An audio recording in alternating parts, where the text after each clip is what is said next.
Conseil numéro 3. Donnez-vous du temps pour votre recherche d'emploi sur le continent africain. J'entends souvent les candidats qui m'approchent me dire « Ah, monsieur Razoumin, ça fait 2-3 mois, 4 mois que je n'ai pas de réponse, je n'ai pas de retour sur les candidatures que je fais, c'est trop long. » Ils tombent toujours de très haut quand je leur dis que le temps moyen que j'observe, moi, pour les cadres qui préparent leur retour en Afrique, avant d'avoir une opportunité sérieuse sur laquelle ils sont positionnés et qui leur permet de rentrer, ce temps moyen est de 12 à 18 mois.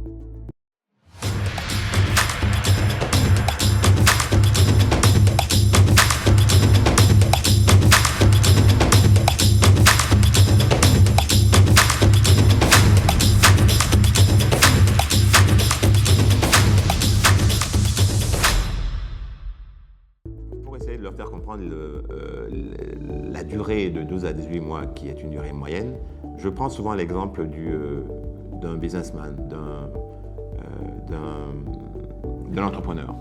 Est-ce que cet entrepreneur, s'il veut lancer un projet, le projet de sa vie, dans une région qu'il ne connaît pas, où l'information est rare, est-ce qu'il déciderait de tout changer en 2 ou 3 mois? Non, il mettrait des mois à valider l'information, à la chercher, à la croiser avant de décider de partir. Eh bien, c'est la même chose pour votre projet professionnel, c'est votre projet de vie, c'est un projet extrêmement important et structurant. Il n'y a pas de raison que ça se passe en 2-3 mois.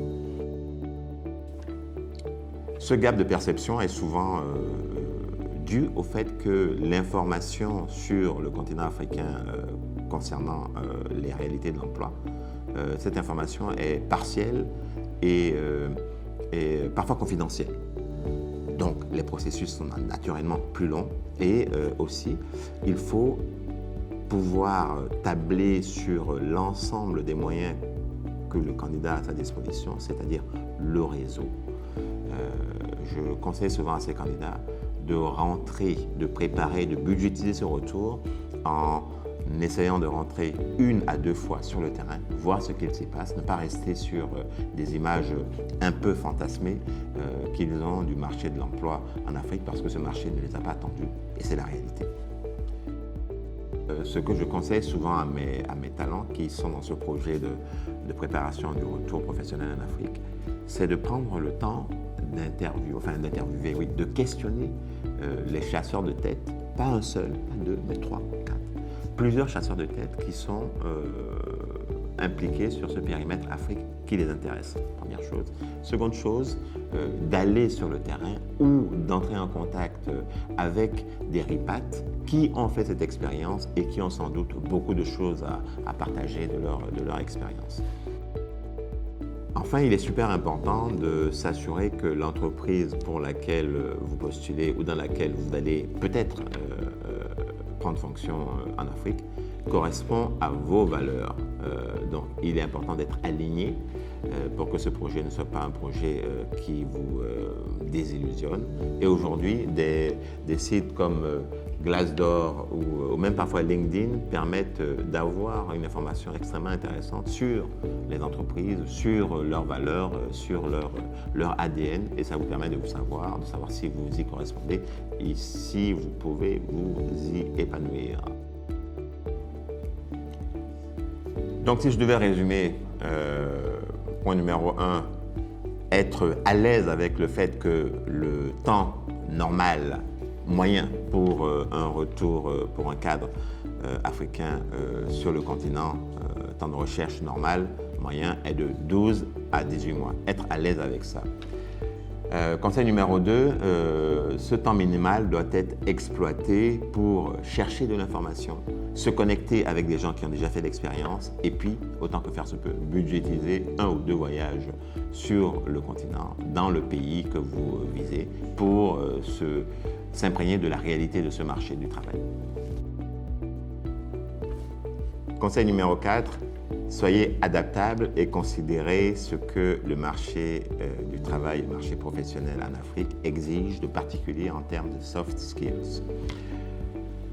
La familiarité avec l'inattendu et la capacité à s'adapter à ce que les choses ne tournent pas exactement comme prévu est une des choses essentielles que les recruteurs en Afrique et les compagnies pour lesquelles vous voulez travailler exigent. Les patrons pour lesquels je travaille me disent souvent que les profils de managers fonctionnels ne manque pas.